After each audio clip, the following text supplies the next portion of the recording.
Stellar Transformations, episode 44. Untuk melihat video selengkapnya, sahabat bisa kunjungi playlist yang telah Sabta Novel sediakan. Yuk mari, kita berimajinasi bersama dan masuk ke alur ceritanya.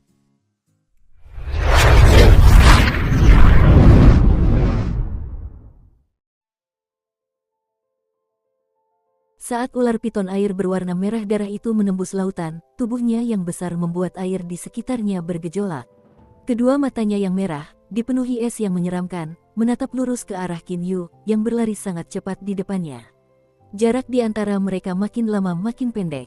Ular piton ini bahkan sedikit lebih cepat daripada Sang Mo. Qin Yu menoleh ke belakang. Rasa dingin di matanya tiba-tiba meningkat. Sambil menggertakkan giginya, ia tiba-tiba berhenti total dalam sekejap. Ular piton air berwarna merah darah itu tampaknya tidak pernah menyangka Qin Yu akan berhenti tiba-tiba, tetapi ia bereaksi sangat cepat dan berhenti sebelum menabrak Qin Yu.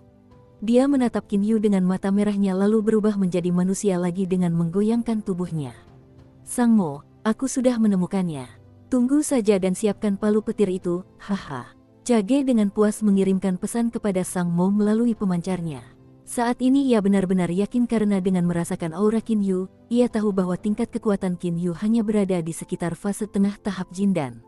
Siuxian seperti ini jelas bukan tandingannya, bahkan jika mereka menggunakan senjata suci tingkat tinggi. Kalau begitu aku akan menunggu kabar baikmu, wakil guru. Saat Cage menatap Qin Yu di depannya, senyum dingin samar muncul di sudut mulutnya. Apa kabar, Siuxianis? Ia menyapa Qin Yu dengan nada mengejek. Ia tak pernah takut pada siapapun di dalam wilayah Gua Merah Darah. Saat ini, Qin Yu lebih lambat darinya, jadi ia bahkan merasa seperti sedang bermain kucing-kucingan. Qin Yu sudah tahu betul sejak ia mendengar kalimat, aku sudah lama mencarimu, bahwa Xiu Yaois di depannya tengah memburunya, mungkin juga karena tawaran hadiah Sang Mo. Xiu Yaois, aku tahu kau tidak lebih lemah dari Sang Mo. Aku heran orang sepertimu mau memburuku. Kau melakukan ini demi senjata suci kelas menengah atau bantuan darinya? Tanyanya acuh tak acuh dan tenang sambil menatap Cage. Untuk saat ini, Qin Yu juga tidak berniat menggunakan seni melarikan diri meteor untuk melarikan diri. Lagi pula, setelah merasakan sakit yang disebabkan oleh air mata meteorik setelah menggunakannya terakhir kali, ia tidak akan mudah mengandalkannya lagi. Haha, Sang Mo, kau bilang si bodoh Sang Mo itu. Cage tertawa terbahak-bahak. Apa gunanya senjata suci kelas menengah? Bagaimana bisa itu membuatku memburumu? Dia sangat meremehkan senjata suci kelas menengah. Oh, sepertinya kau ingin bantuan dari Sang Mo, kata Qin Yu sambil tertawa. Cage menggelengkan kepala dan berkata, bantuan? Tidak, ia menatap Qin Yu dengan sedikit geli di matanya. Mengingat kekuasaan dan kedudukan Sang Mo yang kecil, bantuannya hanyalah sampah yang tak berharga bagiku. Aku bisa memerintahnya sesuka hatiku, jadi untuk apa aku meminta bantuan darinya? Qin Yu diam-diam terkejut, pria di hadapannya ternyata bisa memberi perintah pada Sang Mo. Awalnya, ia hanya mengira Cage setara dengan Sang Mo, tapi sekarang sepertinya ia meremehkan lawannya. Lalu kenapa kau mengejarku? Qin Yu sangat tenang. Oh, Siuxianisku yang manis, sepertinya kau masih belum tahu bahwa untuk memburumu, Sang Mo telah menaikkan hadiahnya, kata Cage sambil tertawa dengan santai. Namun, aku mengejarmu bukan hanya karena senjata suci tingkat tinggi yang ditawarkan Sang Mo sebagai hadiah, tetapi juga karena senjata suci tingkat tinggi di tubuhmu. Senjata suci tingkat tinggiku. Qin Yu menatap Cage. Ekspresinya langsung membeku. Haha, jangan menyangkalnya. Pedang terbang yang kau tunggangi tadi pasti senjata suci tingkat tinggi. Kalau tidak, bagaimana kau bisa secepat itu? Sejujurnya, kurasa bahkan senjata suci tingkat tinggi pun takkan bisa membantu seorang Siuxian Jin dan tingkat menengah sepertimu bergerak secepat itu. Ah, jangan bilang pedang terbangmu itu senjata suci tingkat tinggi. Mata Cage langsung menyala-nyala. Meskipun ia tak percaya seorang Siuxian tingkat Jin dan bisa memiliki senjata suci tingkat atas, kecepatan Qin Yu barusan sungguh mengejutkannya. Seekor ular piton air berwarna merah darah sangat cepat di lautan, dan terlebih lagi, ia telah mencapai tahap awal Yuanying dan menggunakan wujud aslinya, tetapi ia hanya mampu bergerak sedikit lebih cepat daripada Qin Yu. Mungkinkah ini benar-benar pedang terbang suci tingkat atas? Senjata suci kelas atas? Bagaimana kalau begini? Aku akan memberimu pedang terbangku dan kau akan berpura-pura belum pernah melihatku. Terlintas dalam pikiran, Qin Yu berkata sambil tersenyum. Bersamaan dengan itu, pedang api muncul di tangannya lalu melayang di bawah kendalinya. Chage terkejut. Ia menggerakkan matanya lalu berkata sambil tertawa, "Hehe, sebenarnya aku hanya menginginkan senjata suci. Karena kau sudah begitu bijaksana, aku juga tidak akan repot-repot. Aku akan mengambil pedang terbang itu." Setelah berkata demikian, dengan gerakan tubuhnya, Chage mencengkeram pedang itu. "Bocah bodoh ini, aku akan mengambil pedang terbangnya dulu dan langsung mempersonalisasinya, lalu membunuhnya."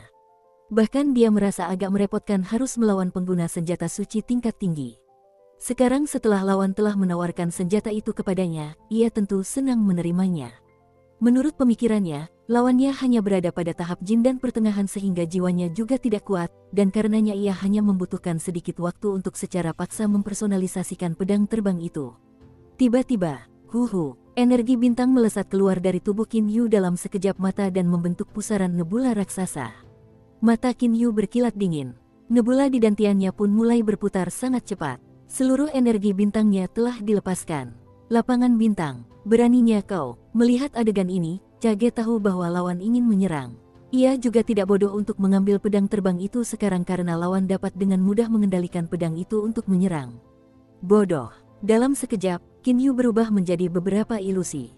Namun, entah kenapa, ia sama sekali tidak menggunakan sarung tangan api. Ilusi Qin Yu telah mengepung Chage. Hampir bersamaan, ilusi-ilusi tersebut melancarkan berbagai serangan kepada Chage seperti pukulan, pedang jari, serangan tangan pisau, dan sebagainya. Haha, Chage mendongak, tertawa terbahak-bahak. Energi elemen iblis di sekujur tubuhnya melonjak dan secara tak terduga menangkis semua serangan Qin Yu. Qin Yu menggertakkan giginya. Dalam sekejap, ia tiba-tiba terbagi menjadi 6 ilusi, yang, dengan putaran pinggang mereka, langsung berputar dengan ganas. Bersamaan dengan itu, mereka mengayunkan kaki kanan mereka dengan keras seperti bilah kincir angin dan menghantam leher Chage tanpa ampun. Bang! Setelah mengenai leher Chage, keenam ilusi itu lenyap, hanya menyisakan tubuh asli Qin Yu, yang salah satu kakinya saat ini berada di leher Chage. Dalam hal ketahanan serangan, kami ular piton air merah darah tidak lebih lemah dari naga dewa. Saat itu, Chage berkata kepada Qin Yu. Lapisan sisik tiba-tiba muncul di lehernya, membuat semua serangan jarak dekat Qin Yu tidak efektif. Qin Yu melakukan salto ke belakang lalu mundur sangat jauh. Serangan jarak dekat cukup efektif terhadap manusia, yang tubuhnya relatif lemah, tetapi kurang efektif terhadap Xiuyaois. Alasannya adalah karena wujud asli beberapa Xiuyaois membuat mereka sangat tangguh secara fisik, misalnya, ular piton air berwarna merah darah, naga air, naga bertanduk, dan sebagainya. Ketahanan serangannya memang sangat kuat, kata Qin Yu dengan takjub. Mendengar pujian Qin Yu, Chage merasa semakin bangga pada dirinya sendiri, tetapi ia tetap berkata, meskipun kau seorang Xiuxian, kekuatan fisikmu sungguh luar biasa. Bahkan, serangan terakhirmu tadi memaksaku untuk menggunakan baju zirah bersisik pelindungku. Qin Yu berkata dengan kagum, seranganku seperti itu tidak bisa menghancurkan pertahananmu, dan kau bahkan belum menggunakan wujud aslimu.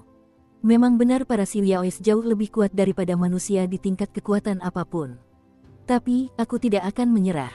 Kalau bukan karena senjata suci tingkat tinggi itu, aku sungguh tak rela membunuhmu. Chage berkata begitu, tetapi di saat yang sama ia bergerak secepat kilat.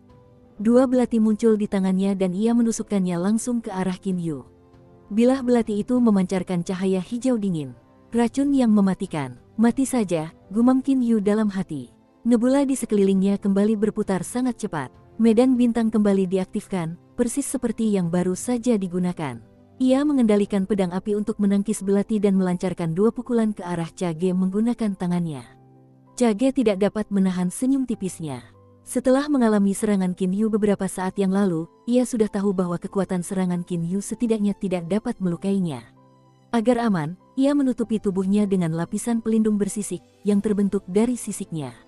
Tentu saja, pertahanannya saat ini tidak semenakjubkan saat ia beralih ke wujud aslinya, tetapi ini masih merupakan pertahanan tingkat tinggi.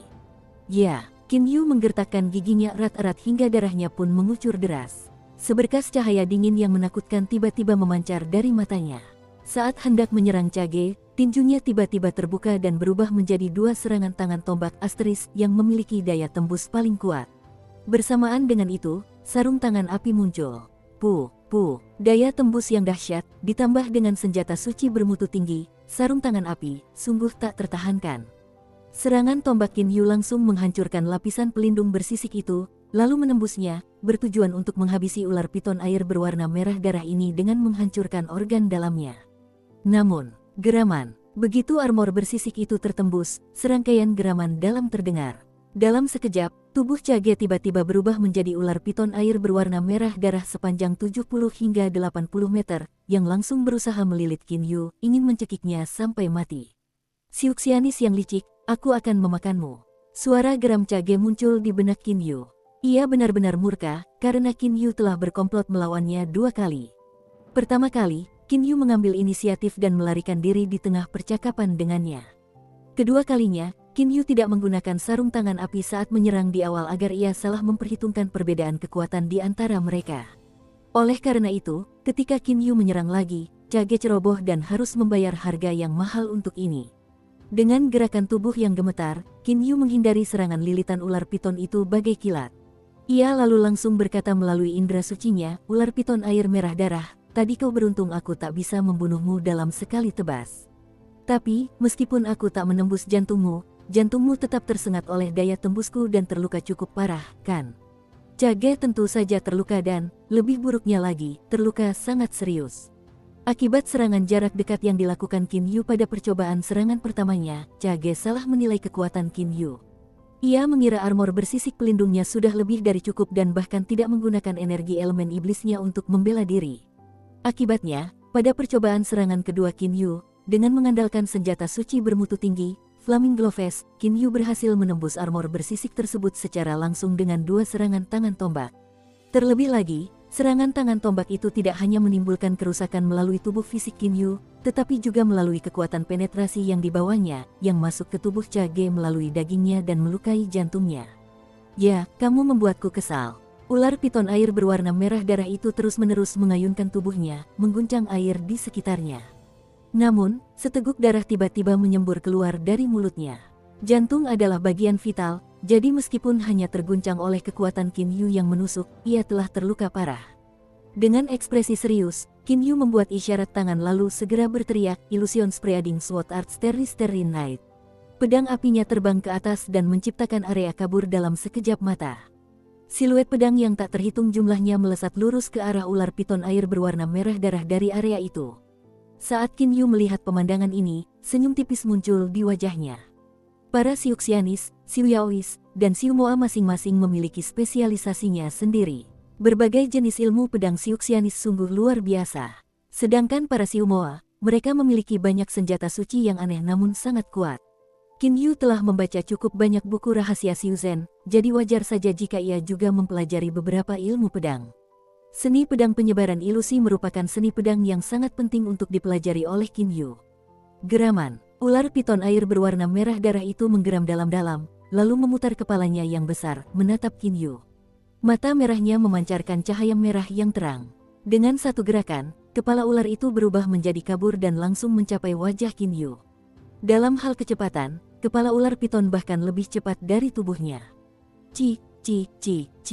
Banyak siluet pedang menghantam tubuh ular piton air berwarna merah darah, tetapi hanya meninggalkan noda darah samar di lapisan luar sisiknya dan tidak menimbulkan luka serius.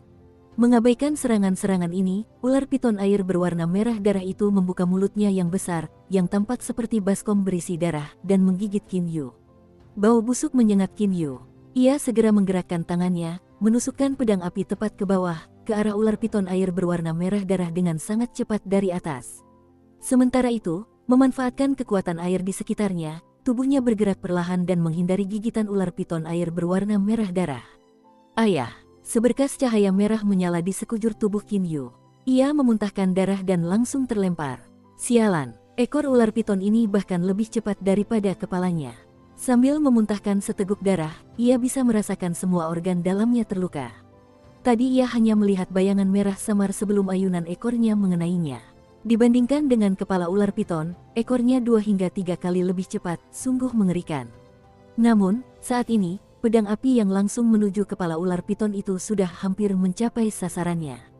Menggeram, ular piton itu mengangkat kepalanya dan tiba-tiba menggigit pedang api Qin Yu dengan penuh keberanian.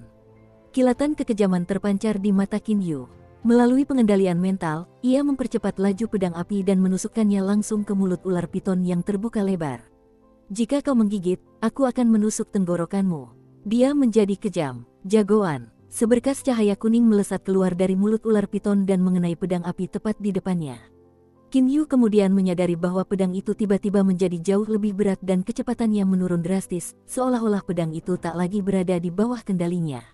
Baru sekarang dia dapat melihat dengan jelas bahwa ada cairan kuning yang menempel pada pedang api sambil mengeluarkan berbagai gumpalan asap kuning.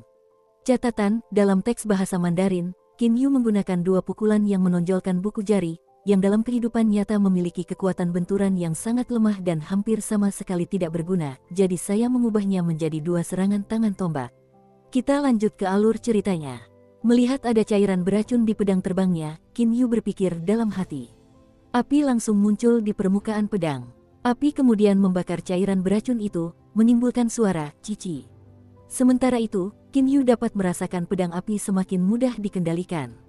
Menggeram, ketika mulut ular piton raksasa itu hendak menutup untuk menyelesaikan gigitannya, pedang api melesat sangat cepat ke arah Qin Yu, yang langsung menangkapnya. Setelah pedang itu tersangkut cairan kuning tadi, ia tak berani lagi membiarkan ular piton itu menggigitnya karena entah apa lagi yang masih ia rencanakan. Lagi pula, ketika lawan berani menggigit pedang, dia pasti sudah punya cara untuk mengatasinya. Haha, pedang terbang yang sangat bagus. Aku akan memakanmu dulu, lalu mengambil pedang terbangmu. Suara Cage terdengar di benak Qin Yu melalui komunikasi indera suci. Di saat yang sama, tubuh besar ular piton itu mulai bergerak sangat cepat, menciptakan bayangan merah yang kabur. Qin Yu juga bergerak sangat cepat menggunakan Stellar Field. Kecepatan orang ini terlalu cepat, terutama kepala dan ekornya. Dia sangat khawatir. Saat menggunakan Stellar Field, dia bisa menghindari serangan, tetapi teknik ini menghabiskan terlalu banyak energi sehingga dia tidak bisa mengandalkannya sepanjang waktu. Dia langsung menyerbu ke perut ular piton itu. Membentuk cakar dengan tangannya, ia menembus lapisan pelindung bersisik di perut ular piton itu dengan serangan cakar. Kekuatan sarung tangan menyala sungguh tak terbantahkan. Ular piton itu menggeram kesakitan. Lendir kuning dan taring racun sedingin es di mulutnya terlihat jelas. Ayah! Sebuah bayangan merah melesat ke arah Qin Yu. Saat ia baru saja berpikir untuk menghindar, ia sudah terkena. Ayunan berat itu menghantam dadanya. Dilihat dari serangkaian suara gemeretak tulang yang terdengar setelahnya, 2 tulang dada Qin Yu seharusnya patah. Bersamaan dengan itu, semua organ dalamnya mengalami guncangan hebat. Darah kemudian menyembur keluar langsung dari mulutnya.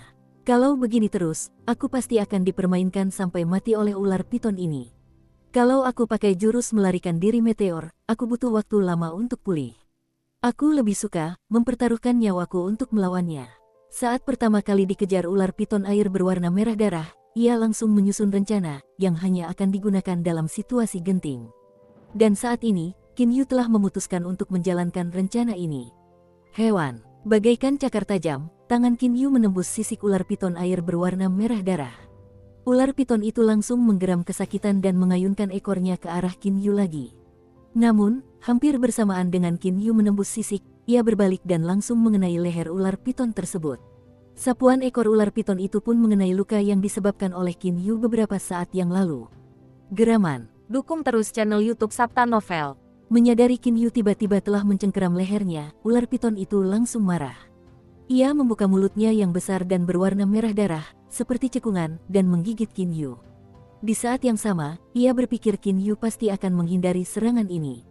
Lagi pula, jika digigit sekali saja, tubuh Qin Yu pasti akan hancur dan dia, tentu saja, akan mati karenanya. Namun, nyawa ganti nyawa, Qin Yu tiba-tiba berteriak keras dan mengisi pedang api di tangannya dengan energi bintangnya. Ia juga melepaskan seluruh kekuatan fisiknya secara eksplosif. Sambil menggertakkan giginya, ia dengan kejam menusukkan pedang itu ke bawah. Mari kita lihat apakah kau juga bisa selamat dari pemenggalan kepala. Suara sedingin es Qin Yu muncul di benak Cage melalui komunikasi indera suci.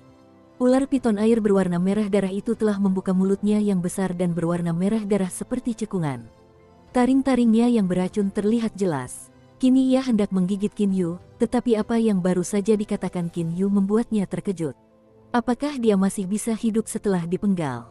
Itu mustahil. Jiwa itu ada di dalam kepala, jadi begitu kepalanya dipenggal, dia pasti akan mati. Cage tidak pernah memikirkan kematiannya. Tadi, meskipun dia mengamuk, dia juga tidak berpikir akan mati. Lagi pula, dia adalah wakil ketua Gua Merah Darah. Binasa bersama seorang Siuxianis. Mustahil. Namun, Tiba-tiba ia merasakan serangkaian rasa sakit yang hebat, yang membuatnya tertegun. Ternyata pedang api Qin Yu telah menembus lehernya. Pedang itu kemudian berputar melingkari lehernya dengan dahsyat. Melihat ajalnya mendekat, Chage tampak menggila. Ia menggigit Qin Yu dengan ganas. Kepala ular piton itu kemudian jatuh. Chage menatap Qin Yu dengan mata merah sedingin es, penuh ketidakpercayaan. Apakah dia benar-benar terbunuh? Meskipun kepalanya telah terpenggal, kesadarannya masih dapat bertahan selama beberapa detik. Darah menyembur dari leher yang terpenggal. Tubuh ular piton air merah darah yang besar dan tanpa kepala itu masih menggeliat dan gemetar tanpa henti. Namun, kepala ular piton itu telah menggigit tubuh Qin Yu. Perutnya telah ditembus sepenuhnya oleh 2 taring beracun. Sekarang, terdapat lubang yang sangat besar di perut Qin Yu. Bahkan limpahnya telah hancur, sementara hatinya juga mengalami luka fatal. Saat Qin Yu melihat ketidakpercayaan di sepasang mata merah Chage, senyum tipis muncul di sudut mulutnya. Merasa kepalanya berputar, ia buru-buru memasukkan kepala dan bangkai ular piton air raksasa berwarna merah darah itu ke dalam cincin spasialnya dengan lambaian tangan. Hal ini penting dilakukannya untuk menghilangkan semua jejak kejadian yang telah terjadi. Ia tahu betul bahwa meskipun air mata meteorik terus-menerus dipertahankan, tak lama lagi ia tak akan mampu bertahan lagi. Merusak, Qin Yu langsung terperosok ke terumbu karang di bawahnya. Namun, kendalinya atas tubuh semakin melemah. Aku serahkan semuanya padamu, air mata meteorik. Kemudian, ia kehilangan kendali penuh atas tubuhnya. Sebuah hisapan alami di sekitarnya menarik jiwanya. Jiwa Qin Yu melayang, seolah ingin terbang menjauh dari tubuhnya. Namun, pada saat ini, tanpa mengecewakan harapan Qin Yu, arus panas yang familiar menyelimuti jiwanya. Seketika, ia tak lagi terpengaruh oleh isapan itu. Merasakan kehadiran arus panas ini, ia pun berhenti khawatir. Tepat setelah itu, tubuhnya mulai pulih perlahan dalam keheningan. Saat ini, seorang gadis bergerak anggun di dasar laut. Gadis ini mengenakan pakaian biru dan memegang sitar di dadanya. Rambut hitamnya yang indah dan halus diikat santai dengan pita sutra biru dan tergerai longgar di pinggangnya yang ramping dan diikat erat oleh ikat pinggang putih. Ia juga tampak berdada agak besar. Dan selalu ada senyum tipis dan santai di wajahnya.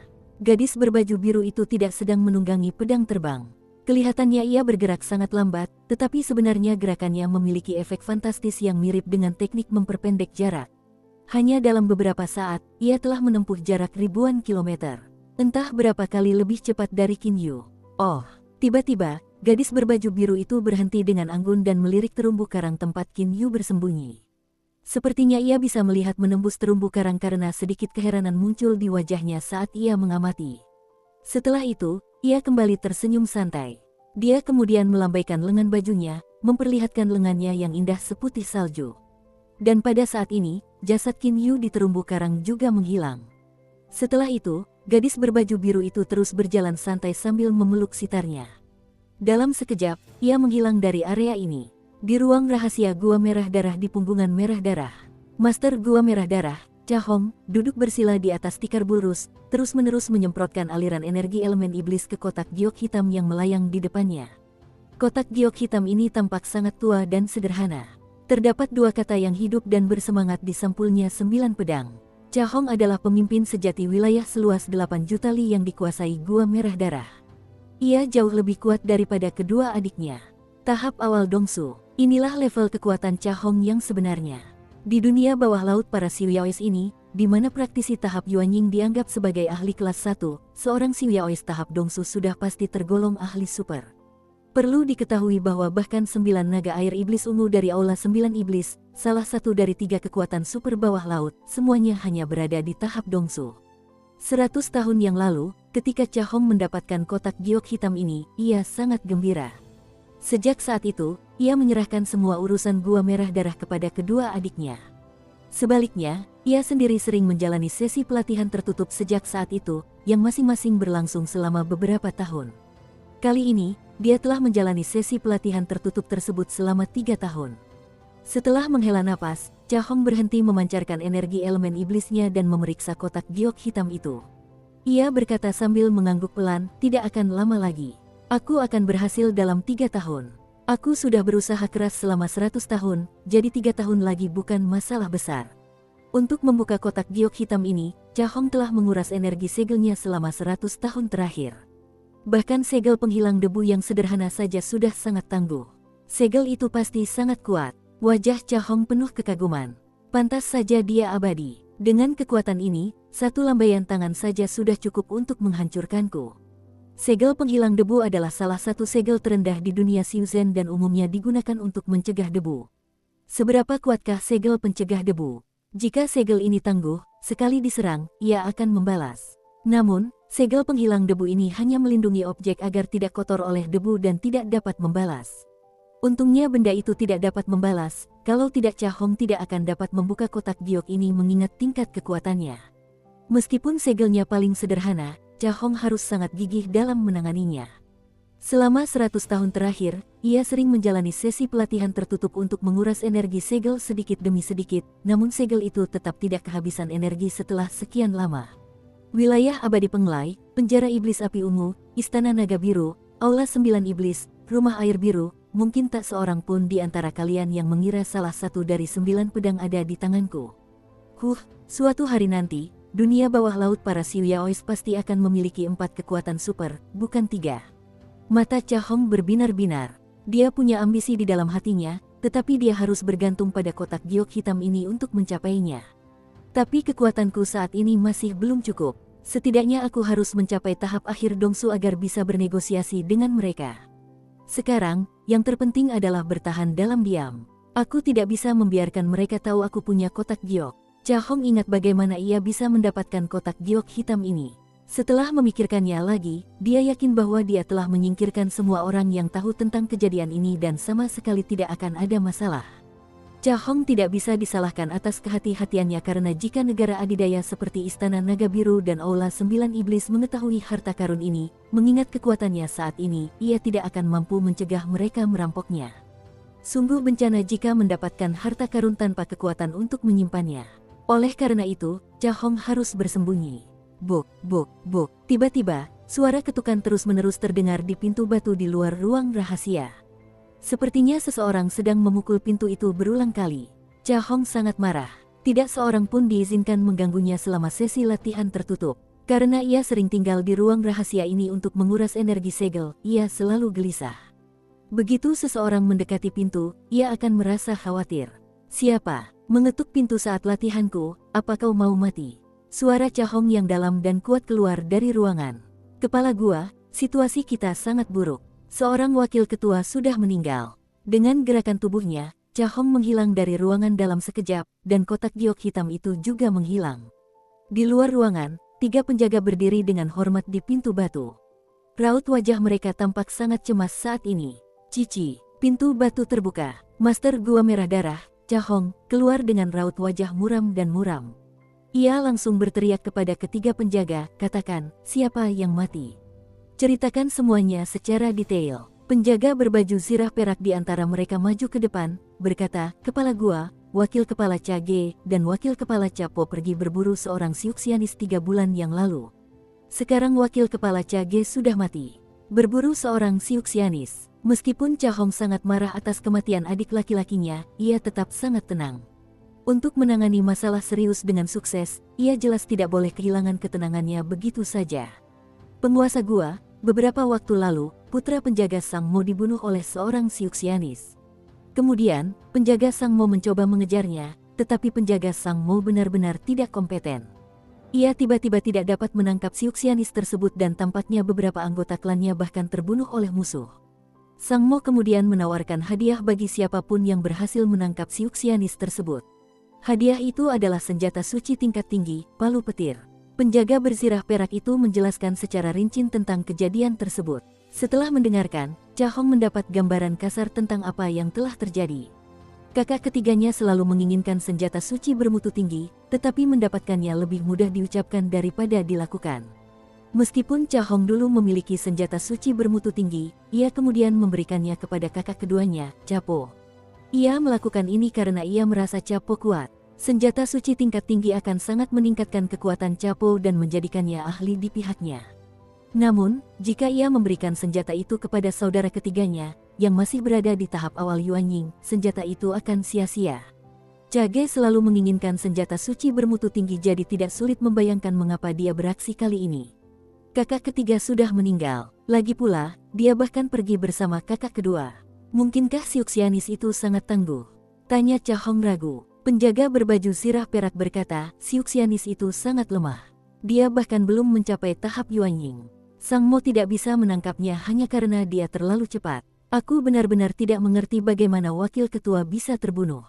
Cha Hong mengangguk kecil. Jika Siuxianis benar-benar tangguh dan bahkan bisa membunuh Chage, mungkin Sang Mo sudah lama mati. Bukankah kakak kedua pergi bersama kakak ketiga? Di hadapannya, bagaimana mungkin kakak ketiga mati?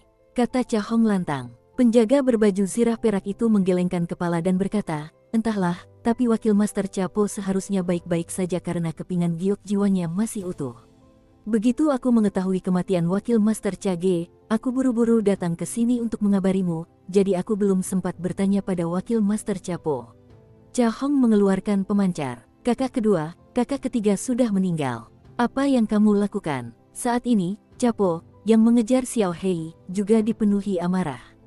Kecepatan wujud aslinya tidak lebih lambat dari Xiao Hei, tetapi Xiao Hei telah menembus beberapa lubang panjang dan sempit seperti seberkas cahaya hitam. Sebaliknya, karena wujud aslinya terlalu besar, ia terpaksa menerobosnya dan karenanya melambat. Apa? Kakak ketiga sudah mati? Chapo terkejut. Apa yang sedang kamu lakukan? Saya sedang mengejar elang hitam.